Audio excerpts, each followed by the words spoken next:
अमित शाह, ये तो कुत्ता बिल्ली की लड़ाई नहीं। याद रख तू तो शेरों के साथ खिलवाड़ कर रहा है। अगर शेर भूखा हो जाए तो तुझे निकल भागने का रास्ता नहीं मिलेगा।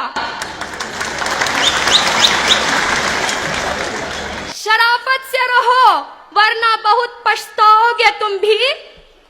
शराफत से रहो वरना बहुत पछताओगे तुम भी। परेशान हम अगर होंगे सुकून न पाओगे तुम भी।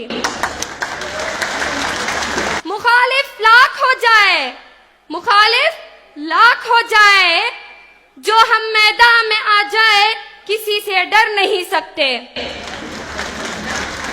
ऐ मक्कार मोदी और अमित शाह, तुम लोग ख्वाब में भी मत सोचना कि हम मुसलमान इस हिंदुस्तान छोड़कर जाएंगे।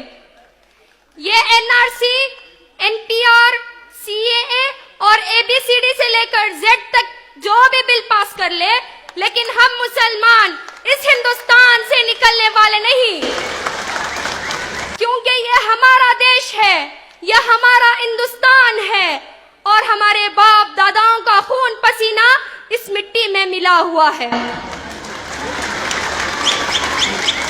वो जिनसे हो नहीं पाती है सरहद की निगहबानी, वो जिनसे हो नहीं पाती है सरहद की निगहबानी, हमारे मुल्क में वो चाहते हैं अपनी मनमानी। ऐ झूठे मक्कार मोदी और अमित शाह, तुम लोग इस सत्ता की कुर्सी के लायक नहीं, जाके चाय बनाने का काम करो क्योंकि इसी के लिए लायक हो। ये तो ऐसा बेवकूफ प्रधानमंत्री है कि वो हम लोगों के पास पैन कार्ड, रेशन कार्ड, आधार कार्ड, यहाँ तक के पासपोर्ट भी रहने के बावजूद वो हमसे सवाल करता है कि क्या तुम इस देश के सिटीजन हो या नहीं। हमारे प्रधानमंत्री को तो सिर्फ ये कहना आता है कि मेरे भाइयों बहनों स्वच्छ भारत बनाऊंगा, या मेक इन इंडिया करूंगा, या बेटी बचाओ बेटी पढ़ाओ का नारा लगाता है। मैं कहती हूं कि जब इन लोगों के हाथों से बेटी बचेगी तभी तो पढ़ेगी। जैसे आसिफा का उन्नाव केसेस वगैरह जैसे अनगिनत जुल्मात हुए हैं। एक पीएम की जिम्मेदारी ये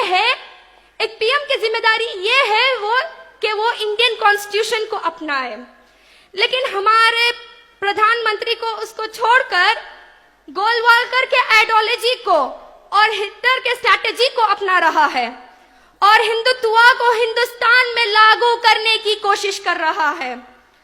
मुझे तो बचपन से यही सिखाया जा रहा है कि India is a democratic country. Democracy is defined as government of the people, by the people and for the people होनी चाहिए।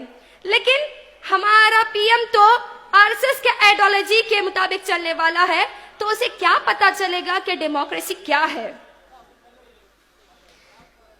लेकिन आज हम मुसलमानों को चाहिए कि हम तमाम लोग आरएसएस के आइडियोलॉजी के खिलाफ मरते दम तक डट के मुकाबला करते हैं और करते ही रहेंगे। आखिर में एक शेर के जरिए मैं अपनी बात को खत्म करना चाहूंगी।